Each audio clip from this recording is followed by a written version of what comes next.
लोग ठीक होंगे। तो मुझे रिसेंटली आपका सपोर्ट और कमेंट्स पढ़कर पता चला कि आप Doraemon found at sea video में थोड़ा ज्यादा ही इंटरेस्टेड हो एंड उसके पार्ट 2 का बेसब्री से वेट कर रहे हो। तो लो, आज मैं लेकर आ चुका हूँ उस वीडियो का पार्ट 2। इस वीडियो में भी हम सारी मिस्टीरियस रियलिटी एंड चीजों के बारे में बात करने वाले हैं। तो इस वीडियो में भी मैं यही कहूंगा कि अगर आपको कुछ खाने पीने का लेना है तो प्लीज पहले ही ले लो, वरना बाद में आपका मन नहीं करेगा वीडियो को छोड़कर जाने का। आई होप कि आप इस वीडियो को भी इसके पिछले पार्ट जितना ही सपोर्ट करोगे। तो चलो अब इस वीडियो को स्टार्ट करते हैं एंड करते हैं आप लोगों को हैरान। तो फर्स्ट पार्ट में मैंने आपको बताया था कि डोरेमोन एक समुद्र में गड़ा हुआ मिला था एंड उसे वहां से निकाल कर लेबोरेटरी में भेजा गया एंड चेक किया तो वो सच में एक मिस्टीरियस रोबोट था जो कि 450 साल पहले बनाया गया था। एंड उसके साथ उस रोबोट को बनाने में जो टेक्नोलॉजी यूज की गई थी वो आज के टाइम से भी बहुत ज्यादा एडवांस थी। इसके साथ मैंने पिछली वीडियो में ये साबित किया था कि फुजिको फुजियो की लाइफ में डोरेमोन असलियत में था एंड फुजिको फुजियो ही नोबिता थे, क्योंकि उन्होंने नोबिता कैरेक्टर को खुद की लाइफ से रिलेट करके बनाया है। तो इस वीडियो में हम उनकी लाइफ में कुछ और सीक्रेट्स जानने की कोशिश करते हैं और हम ये भी देखेंगे कि अगर डोरेमोन फुजिको फुजियो के पास था तो उसे समुद्र में क्यों फेंका गया। So let's find out. तो देखो, जब फुजिको फुजियो जिंदा थे तो उन्होंने बहुत सारे मिस्टीरियस एपिसोड्स बनाए थे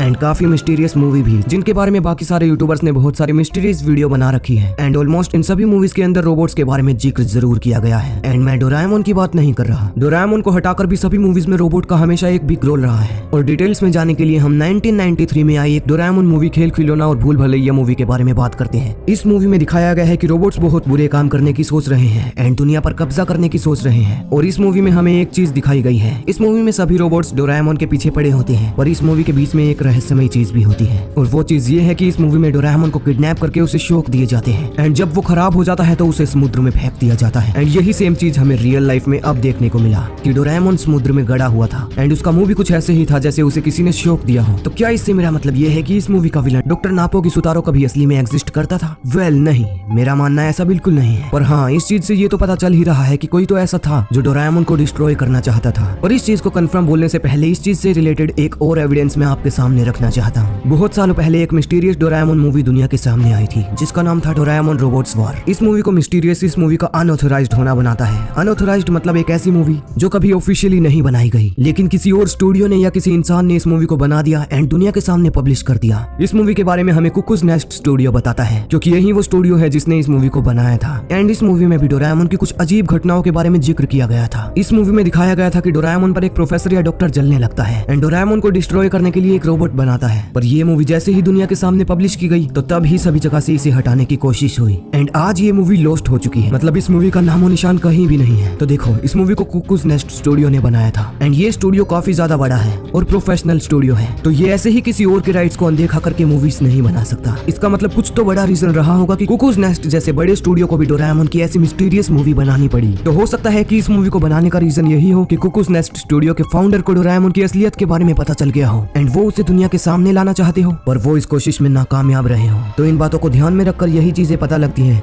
कि कोई तो था जो डोरेमोन के पीछे पड़ा था एंड उसे डिस्ट्रॉय करना चाहता था। डोरेमोन मूवी खेल खिलौना और भूल भुलैया मूवी में भी हमको एक चीज और देखने को मिली कि वो मूवी 1993 में रिलीज की गई थी, पर उस मूवी के अंदर सभी चीजें फ्यूचरिस्टिक थी, मानो जैसे आज से भी कई 100 साल आगे की चीजें उस मूवी में दिखाई गई, क्योंकि उस मूवी में दिखाया गया था कि हर चीज के लिए रोबोट्स बना दिए गए हैं और टेक्नोलॉजी इतनी आगे बढ़ चुकी है कि इंसान को अब खुद से चलने तक की भी जरूरत नहीं है। तो ये बात तो हम सभी को पता है कि इतनी ज्यादा टेक्नोलॉजी के लिए तो कम से कम कई 100 सालों तक का वेट और करना पड़ेगा। हमने इस वीडियो के पिछले पार्ट में इस चीज के बारे में पता लगाया था कि फुजिको फुजियो ने फ्यूचर देखा था, पर अब ऐसा लग रहा है कि उन्होंने आज के टाइम से भी बहुत ज्यादा आगे का फ्यूचर देखा था एंड उस फ्यूचर टेक्नोलॉजी को देखकर ये फिल्म उन्होंने बना दी। तो जो डॉक्टर नापो की सुतारो है वो भी इस फिल्म की फ्यूचरिस्टिक दुनिया में ही रहते हैं। तो हो सकता है कि जिस आदमी ने डोरेमोन डिस्ट्रॉय किया हो वो भी फ्यूचर से ही हो, और क्या पता डोरेमोन का क्रिएटर भी एक रोबोट ही हो। सच में यार, ये चीजें इमेजिन करने में भी बहुत ज्यादा क्रीपी लगती है एंड काफी उलझी हुई रियलिटी भी। तो आपका इन सभी एविडेंस के ऊपर क्या कहना है वो प्लीज कमेंट्स करके मुझे बता देना। मुझे तो ये सभी चीजें बहुत मिस्टीरियस और थोड़ी अजीब लगी, पर कोई बात नहीं, एक दिन या शायद फ्यूचर में चीजें दोबारा से होंगी, क्योंकि फ्यूचर अपने आप को दोबारा से दोहराता है एंड जब ये चीजें दोबारा से होंगी तो सबको पता लग ही जाएगा।